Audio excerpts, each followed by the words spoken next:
It's really simple. It's called Candid Comms. And it's when you're communicating, you always have to answer 3 questions. What do I know? What don't I know? And what am I going to do next? You have to pair higher purpose with shorter term outcomes that you're going for. So you have to say, we don't know. I don't know how this is going to unfold. I don't know how we're going to adapt to this, but here's what we're going to do next. When I'm not hosting Unlocked, I'm speaking at events all over the world. I'm helping leaders and I'm helping teams communicate better. I'm helping them build trust faster and actually enjoy working together. I've spoken for companies like the Home Depot. I've spoken at national architectural firms. I've spoken for pharmaceutical company offsites. I've spoken at associations, you name it. With 99% of attendees of all those events, over 1,800 people have reviewed me at this point, 99% of them saying they got some value. That's pretty awesome. Even the caterers have thanked me. And if they are thanking me and they've heard a lot of talks and they're busy doing their jobs, that's saying something. If you're an event planner looking for a speaker who's really easy to work with, trust me, I want to be the last thing you're worried about on event day. I'm going to take care of you. And who actually delivers value for your audience that they are going to use on Monday morning when they return to the office, then let's talk. Today, I've got a really fun guest. She's really smart, really articulate in how she talks about organizations and teaming and how we do that better together. And this it's a lot of give and take, back and forth. A lot of opinions are shared and thoughts are shared. And I think you're going to be intellectually stimulated, yes, on this interview. So thanks for listening. Thanks for being here. Karina Mangu-Ward is a partner at August, the consultancy that helps organizations transform the way they work to thrive in an uncertain world. At August, she's had the privilege of working with some of the most impactful and complex organizations in the world to rethink their teaming habits and build cultures of experimentation, trust, and learning. We're talking a lot about experimentation, about trust, about learning, cultures of learning. Big reveal there. She has something there that's really cool. I'm not going to spoil it, but anyway, I wanted to, but I'm not going to. Before August, her adventures included conducting research on implicit bias, helping arts organizations behave as creatively behind the scenes as they do on stage, and running social innovation labs. She is, a fun spirit. She's got some good energy and very casual, very easy to talk to. And I think you're going to get the vibe from the interview. So here we go.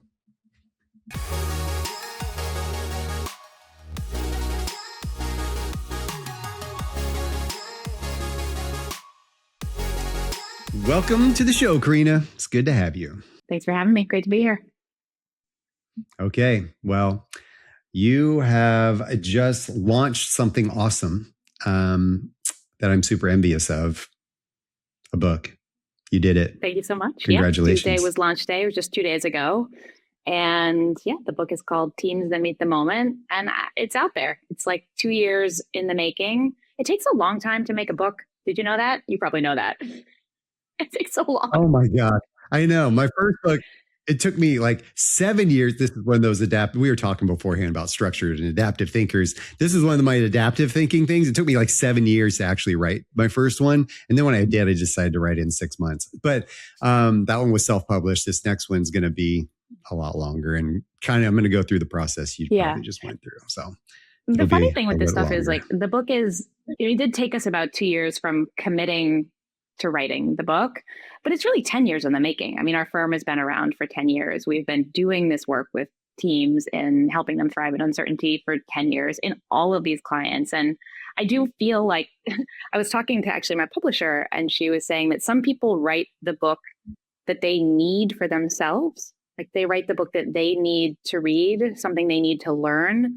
But this book is not that. This book is the book that it's a summation of everything that we have been doing and have been learning in helping teams inside big organizations actually get shit done for 10 years. So it feels like this big capstone milestone after 10 years of practice. I think that's why it feels so momentous.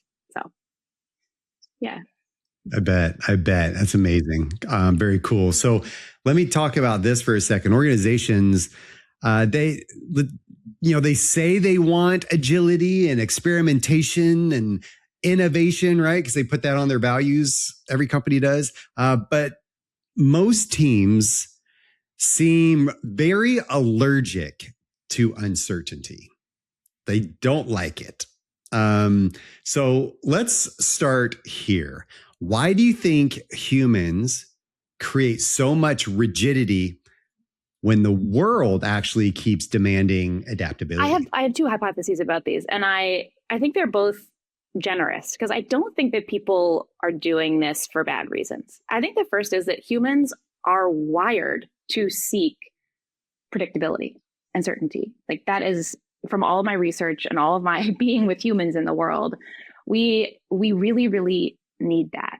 And so even when it's not possible, we try to manifest that for ourselves. And I think in organizations, what that can often look like is getting obsessed with developing a strategic plan, right? Like, even though I cognitively know that the world is on fire and that everything is changing, my nervous system still wants to try to write down a 3-year plan that I can just go ahead and execute.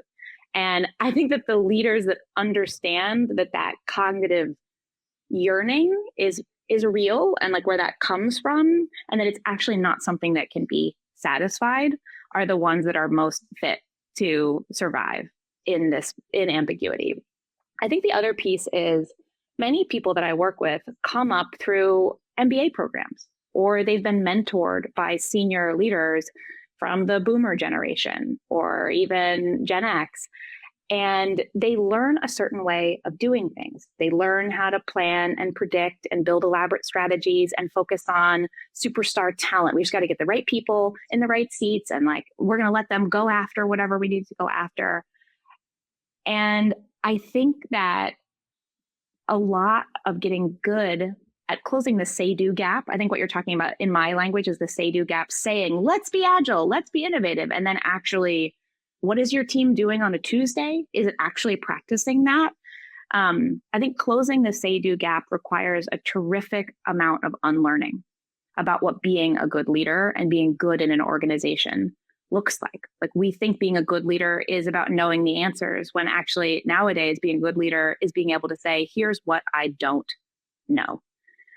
And we have to, like, they're not teaching that in MBAs, and they're not, it's like only the new edge of companies are starting to mentor future ready leaders with those skills now. And I think that's really exciting, but there's just so much more work to do to unlearn what great leadership and teaming has looked like for the last, 100 years, I guess.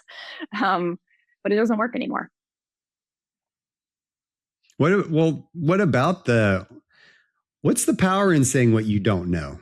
What does that do? Because I will tell you that, I work with the leaders too that say, I had one woman that she got moved into a new leadership role, and she was very self-conscious about the I don't know word, right? Phrase. And it was like, she thought she had to have all the answers, and that was beat into her. And I guess that's what the expectation was of leaders that she had worked with, and the culture they had created there. So instead, you're advocating this. This is what I don't know. What's the power in that? Leaders think they're protecting people by withholding their knowledge about uncertainty. What they're actually doing, though, is creating a vacuum that people fill with their own stories about what is going on. People are very attuned to the fact that things are shifting and uncertain. And so when a leader says, we're good, we've got a plan, we've got it, here's everything that I know, I think people experience that as being gaslit. I think that people actually, if you give them a chance, are surprisingly resilient. They're able to accept that there are many things that we don't know. What they're not actually able to accept is the dissonance of a leader telling them, I got this, we're all good, with their experienced reality, that it's not all good, that AI is eating the world, and that geopolitics are wild, and that leadership changes are constant. There's so much going on. And so I think leaders actually need to do a lot less protecting people from uncertainty and what is unknowable, because the world is changing so much. One of the practices that I teach every leader that I work with, it's really simple. It's called Candid Comms. And it's when you're communicating, you always have to answer 3 questions. What do I know? What don't I know? And what am I going to do next? And this is grounded in the research of Amy Edmondson, who is, the leader of all things psychological safety. And having a leader model and say, here's what I don't know yet, is a powerful indicator that it's okay for other people to not know and to not be certain and to not pretend that they're certain about things that are actually unknowable. I think it takes an incredible amount of humility and courage, though, for a leader to say, here's what I don't know. But listen, the unlock is saying, here's what I'm going to do next, and actually avoiding the impulse to say, here's my 15-point plan, because everybody knows that 15-point plan is going out the window. Those 15 points are never going to come to be. But if you say, what I'm going to do next is I'm going to come back to you with an update in a week, and here's the question I'm going to try to answer for you, that is a cornerstone of trust, which is where you're making promises you can keep, and then you're keeping those promises. And I actually think in moments of uncertainty, it's actually less of a communication challenge and more of like a trust maintenance challenge, and answering those 3 questions. What do I know? What don't I know? And what am I going to do next? I think they're really, really, really powerful. So get out there, leaders. I mean, one of the big shifts that I talk about in my work with leaders is from being a leader who knows it all to a leader that learns it all. And that's really hard. It's really, really hard, especially for more seasoned leaders, to let go of their identity as someone who knows it all.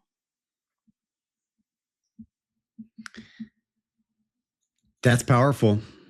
If I don't know it all, I mean, competency is a big, I think, driver of influence within circles and workplace culture, and the way we work together. And if I say I don't know, is that a knock on my competency?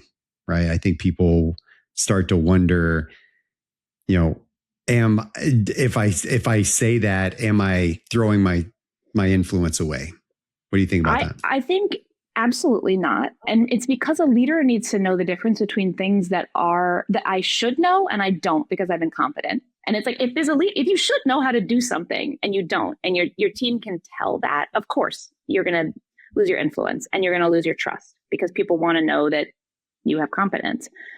It's when a situation is fundamentally unknowable. I mean, I think about when the pandemic hit, right? If a leader had stood up there and said, I know how we're going to get through this, right? Like, how ridiculous. We've never done something like that before.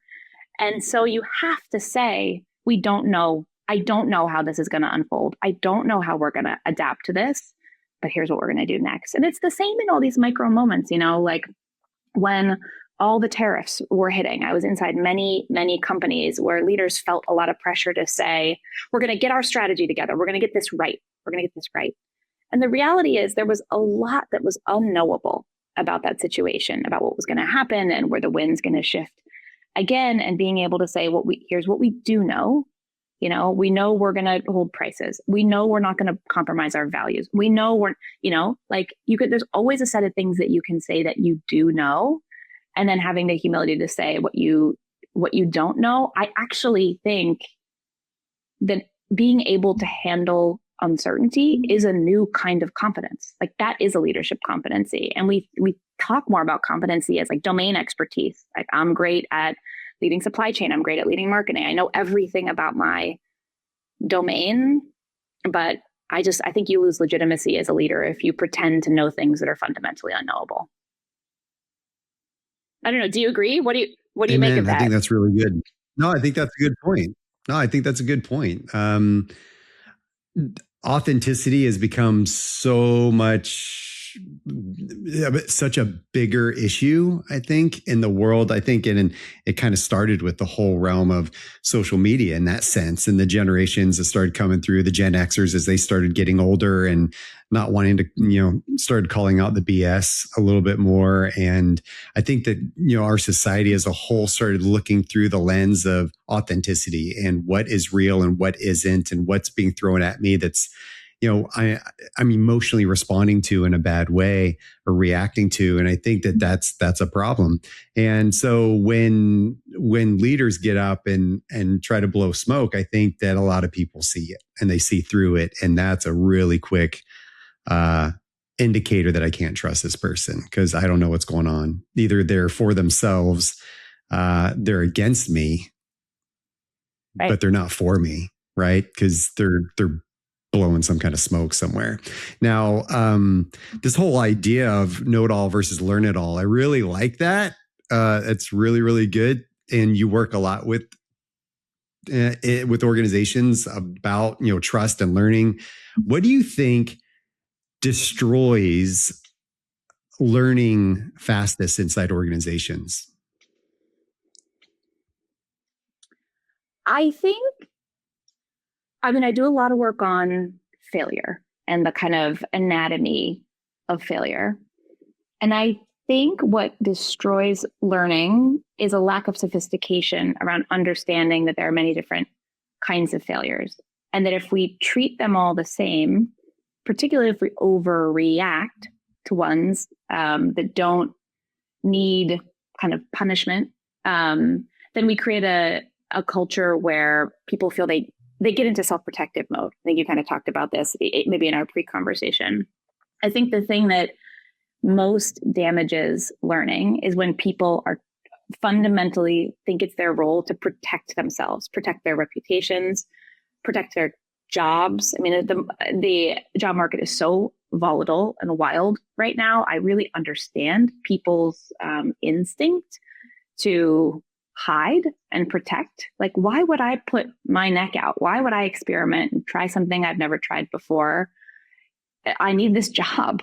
I'm really, really empathetic to folks that are in that position. So I think it takes a heroic effort on the part of leadership to both message and create incentive systems and promotion systems that reward people for trying, failing, and learning in a wise way. And again, I'm really influenced by the work of Amy Edmondson here. Have you heard of the failure spectrum that she created? It's nope. She's got a spectrum, and on the one end, it's avoidable failures. Like, so think of someone who's fully trained and falls asleep at the machine, right? Like it's negligence, right? And in the middle is like kind of complicated failures where it's like a 10-person team and 16 processes, and we were moving too fast and we missed a step and it led to a downstream error. And it's not any one person's fault, but like we need to retrospect it and make sure we get smart and don't make that mistake again and make sure we catch it early, right? So avoidable failures, complex failures, and then intelligent failures, which is we fail because we've never done this before, right? So it's like you're starting a new business line, you're launching a new product, you are dealing with a pandemic or dealing with a major market fluctuation. These are things we've simply never done before. So it's impossible to know exactly what the path is. And if you ask most leaders how many failures in their organization are kind of in what buckets, they can say that most of them are complex or intelligent failures. Like cognitively, they know that most of what's happening when we try and mess up and need to learn is because it's hard and it's complicated. But most of them treat failure as though it's blameworthy, as though it was avoidable. And our culture is set up that way. I mean, and our nervous systems are set up that way. I think a lot about, again, like the kind of, we're humans and we're set up to like look for who to blame, right? Because that gives us certainty. Well, you're to blame, so don't do that and it won't happen again. All right. So based on that, I want to go to the idea that, I think that there's a tension of this. Companies want experimentation, but they're also kind of risk averse at times too. But like you said, I think in our culture, we look for somebody to blame, to point the finger to. We all, who's next on the chopping block and who's going to pay for this. And when something goes wrong, you start seeing fingers pointing everywhere. And you see this in the news outlets all the time. It's like when something wrong goes happen, when wrong goes happen, you like how I said that? When something happens that goes wrong, they sit there and you see, the left and the right are pointing fingers at who this is and who that is. And instead of like understanding what really happened, the first reaction is to point the blame. And so we punish failure socially in our culture. How do you actually create a culture where people feel free to try things? Yes, we create a culture of psychological safety, but what does that really mean? How do I know that it's safe to experiment and try stuff? Yeah, I think it's not actually that big of a mystery to me. I think it's one of those things that's simple, but not easy. To me, it's as simple as a leader knowing that it's their job to create the conditions where someone is able to fail and learn. And that the way they do that is quite specific. They have to create a learning frame. So they have to say, we've never done this before. We're probably going to get something wrong before we get it right. Or we're trying something new and I need all of us to speak up and share our opinions early and often, especially if we see something going wrong, because we want to catch things early rather than late. Leaders have to say those words out loud over and over and over and over to create a belief that they mean it. And then when shit does hit the fan, they have to actually not blame and not finger point. They have to do structured retrospectives that allow people to safely name what happened and went wrong. So to me, it really, really rests with the leader and what they say. I think the other skill that organizations can build is around disciplined experimentation. So this is where I really believe in making the implicit explicit is so powerful. So if your team is going to do something that they've never done before, again, something like launching a new product or trying a new internal process, write down what your hypothesis is. You have to write down what you believe is going to happen. And you have to be able to say to each other, how will we know if it's going right? I think experiment design is a really underleveraged skill inside organizations. But if we can align on our hypothesis and assumptions and our risks, then when things go well or go south, we're clear from the beginning what we were doing and what we were hoping to learn. And I think leaders can play a really critical role in setting that up for teams, saying anytime a team is doing something new, a leader saying, what's your hypothesis? What do you think is going to happen? And what signs might you get that it's not working? So yeah, I think a lot of it rests on the leaders, but it's also about habits, the habit of retrospecting, the habit of naming hypotheses, the habit of naming risks and trying to mitigate them, is something that teams can get good at. It's not a mystery to me. Why don't people do that?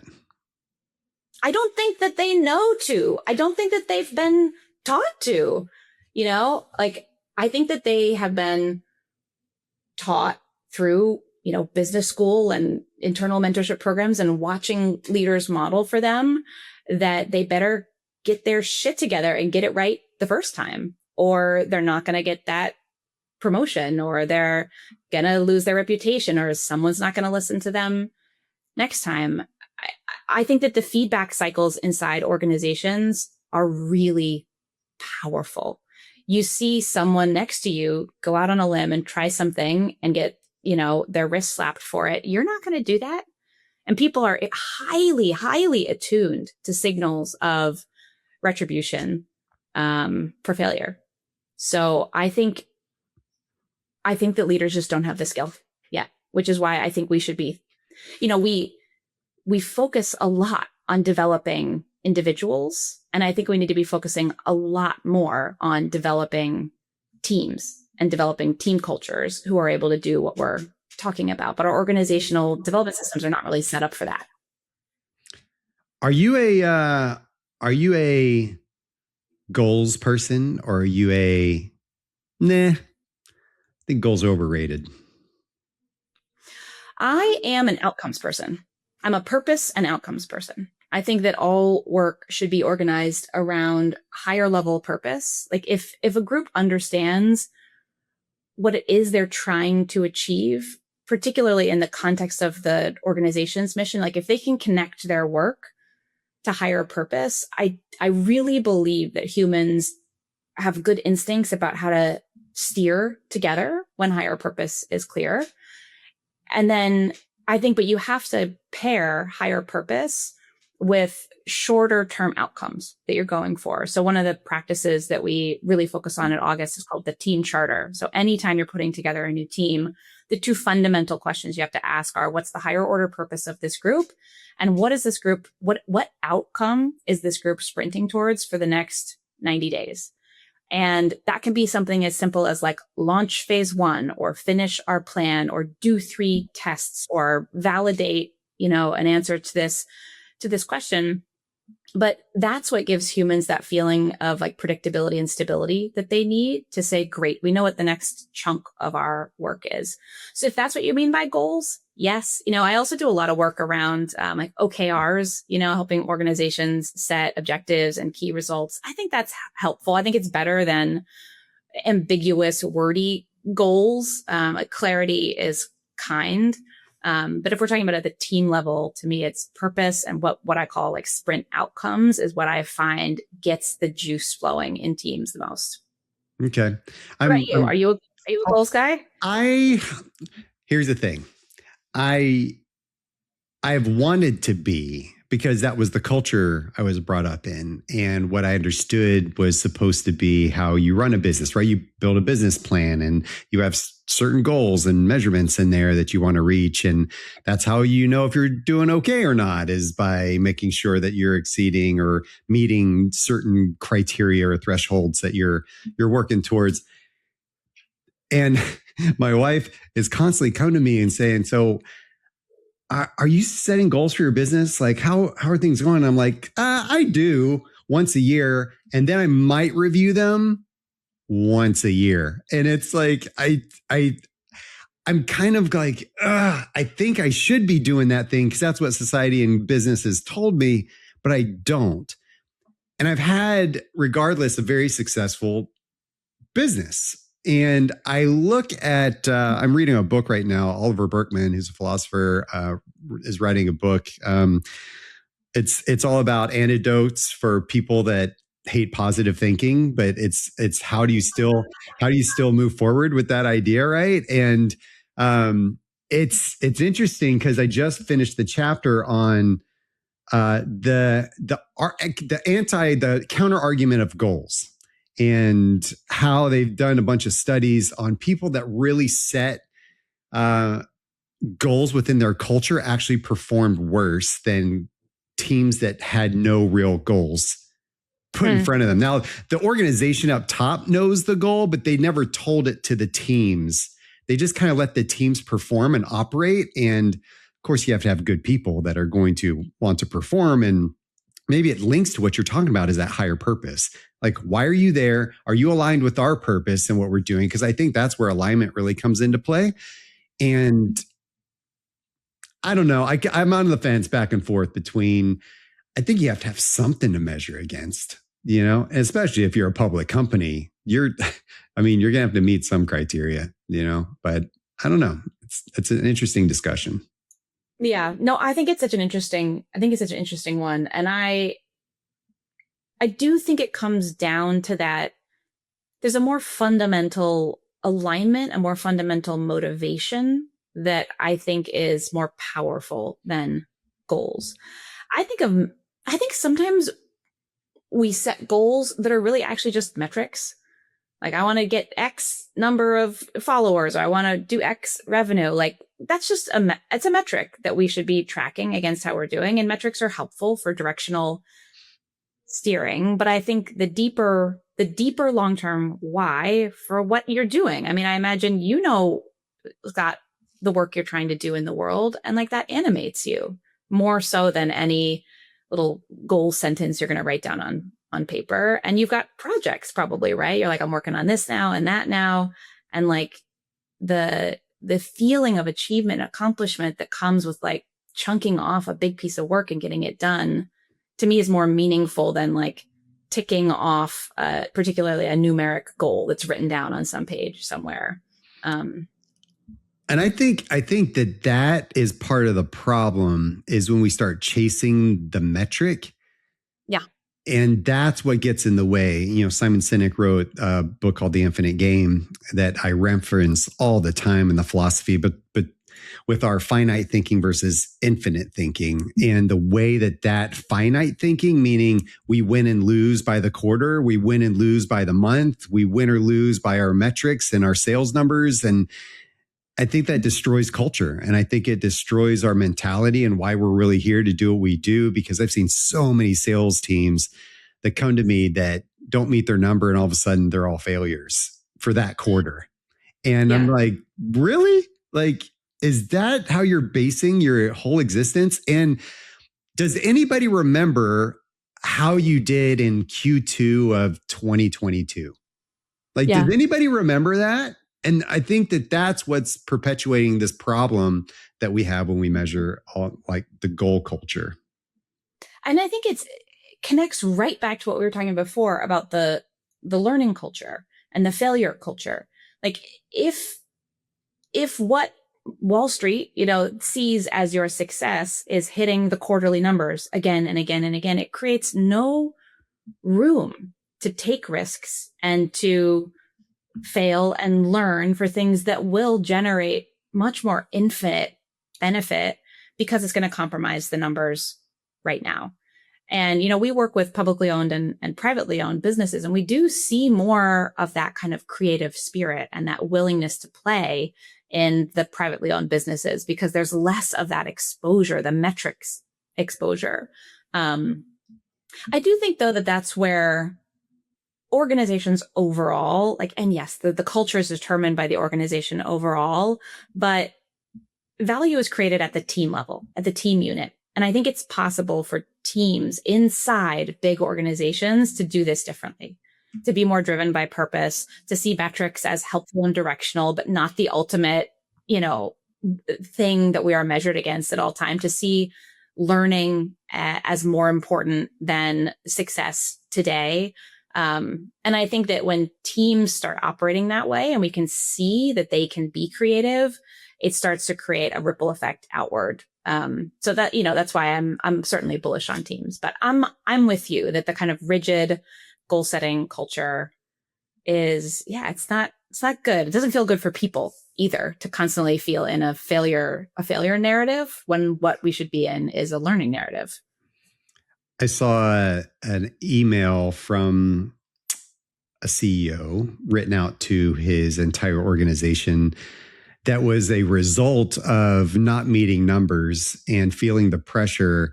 And it came out and it was horrible. It was just like, I read this, I couldn't believe a human had written this. I was just like, do you hear what you're saying? I mean, he's like, we're going to put in those 12-hour days, y'all, and we are going to not rest until we meet this criteria and this number. And if you're not dedicated to this, then you know where the door is. I mean, it was just blatant language. I was just going, so how long? So your finite mindset says you want to meet your numbers this quarter, and then you're going to lose all your people. And then how are you going to do? And this culture of learning is not there, and people aren't motivated to want to learn. So let me ask you this. I know we're coming to the end here of our time, and I want to talk about your book too, but I want to ask this question before we go into that. Maybe you can lead it into the book conversation. But if there's a team out there that's listening right now and they feel overwhelmed, they feel reactive because they're feeling the pressure. We feel pressure. We need a little pressure, y'all. But we feel the pressure of meeting those metrics and what we're doing, but maybe they feel buried in unnecessary complexity. Sometimes I'll call it unnecessary complexity. What's the first thing you think is your recommendation that they should stop doing when they're feeling this way? What should they stop doing? I think, I know this sounds counterintuitive, but stop panicking and get back to good habits would be my recommendation. I think when teams feel under pressure, there's this instinct to add more meetings, have more back channels, revisit decisions. the pressure feels like it goes up. And I recommend that teams go back to basics and ask the question, what is our fundamental purpose? What are we doing here? Like, get really clear with each other about what matters the most about our work together. I like to say, like, panic loves ambiguity. Panic feeds on ambiguity. And where things are fuzzy, everything starts to feel urgent and equally important. And everybody feels entitled to weigh in. And that creates a ton of churn and a ton of politics. And I think the other place where I see teams always getting stuck is around decision making. So when things are feeling complex and churny and panicky and ambiguous and on fire, just asking the question, what decisions do we need to make and who's going to make them? Who's going to make the call, even if others are going to disagree? Who's going to make the call, even if it's imperfect, and empowering those folks to actually do that and know that we have their back, regardless of how it turns out, because the call was made in good faith with the information that we had. And then I think it comes back to what we were talking about before, which is like, keep communicating in a way that builds trust. Churn is created when we're lying to each other or withholding information from each other or pretending to be certain about things that we're not. Or if we're being silent because we're waiting until we're ready to communicate. So being in the communication of habit of communicating frequently and often, even when the news is kind of shitty, is a way to reduce the meeting before the meeting and the meeting after the meeting that like drains all of our energy out when things are hard. Make sure that the right conversation is happening, the candid conversation is happening in the moments that you have, so that the rest of the time you can do real work, like tick things off your list, get stuff done with the people you need to be collaborating with. And I think when, the last thing I'll say is like, when teaming is working really well, it's both good for people and good for outcomes. And we often think that those things are a trade-off. Like, it's like you're talking about with this leader, like, we need to get to our outcomes. So burn yourself out, like 12 hours, at the desk is how we do it. Or we say, well, we've got to be nice to our people and we'll compromise our outcomes. But when we're teaming well together, we can have both joyful days with clarity and enjoying the people that we're working with and achieving like whatever it is that we've set out to achieve. Very good. I mean, I hear this whole idea that strategy isn't the thing that fails first. It's really teamwork. It's really our trust with each other. It's really the way we communicate. It's all the systems we built in the background that are supporting the strategy. And then we blame the strategy when it really wasn't probably the strategy in the first place. There's a couple of assumptions that I think you challenge, which is really cool, that better strategy equals better performance, right? Superstar talent equals superstar teamwork. And this last one that I found is really this idea of harder work equals better results. And those things that you challenge, I love that you challenge them. I'm perfectly aligned with you on those things. I mean, do you talk about those in your book? So Teams That Meet the Moment is the title of the book. And I mean, are you talking about those things in there too? Yeah. I mean, the book is framed affectionately around what we call these lives we love, which is the three that you just named, that we just need to get our strategy right. We've got to get superstar talent and they'll create superstar teamwork, and like, I just have to work harder. And the book is framed with the idea that like, those things are fine. We do need strategy. We do need talent. We do need people working hard, but they are just not enough. And if we don't have teams that can execute, we're not going to achieve our most ambitious aims. And that is what keeps people engaged and in for the work and excited and helping organizations like have the impact on the world that they want to have. And the book is about the fact that teaming is like, it's messy and hard and human. And it's not something we can get right, but it is something that we can get better at, one habit at a time. But it's actually not something we can do alone. Like, I can't get good at teaming. If we're a team, Scott, we have to get good at teaming together. We have to have shared language and shared practice about what good teaming looks like. And so I think the book is really an act of hope that we can actually work well together, even in a world where change is the new norm, and that we can like have some joy as we do that. And that comes down to shared practice, shared habits, shared language, shared mindset about what high performance teaming looks like. And so my deepest wish is that the nine little micro practices in this book we talk about them as like the starter stack. These are the starter puzzle pieces of exceptional teaming inside complex modern organizations. And if every team in the world was aware of these, I think that work would be better, and I think that the world would be better. And like, it sounds like a big hope, but I genuinely believe it. Well, I always say hope is not a strategy, but hope better be part of it. There's hope is I just did a little podcast episode on hope a little while ago, and that versus optimism, and how hope is really about this thing that helps drive action, when optimism can sometimes seem non-actionable. It just kind of seems like this fluffy thing that's out there. So I love your element of hope. I think that every book should instill that in some way, shape, or form, or else we're not inspired to transform. And that's a big piece of what we're here to do. So Karina, you rock. Thank you for being on. People get in touch with you, how people get the book. I'm sure wherever books are sold. Tell us. Books everywhere online. Find us at aug.co and then /book. You can download the first chapter. We've got a really cool assessment, so you can get an answer. Does your team meet the moment? And if not, what are some of the practices that you can try? We've got a bunch of resources up on the website. And follow me on LinkedIn. Over the next year, we're going to be doing a big campaign, sharing a lot about what we wrote about in the book, and just, having folks follow along on the journey. So would love to connect to anybody who cares about teaming and culture. You're awesome. Thanks. Keep working the good stuff out there. Thank you, Scott. Great interview. Appreciate it. Thanks for the time. Know-it-alls versus learn-it-alls. I kind of want to steal that because it's so good.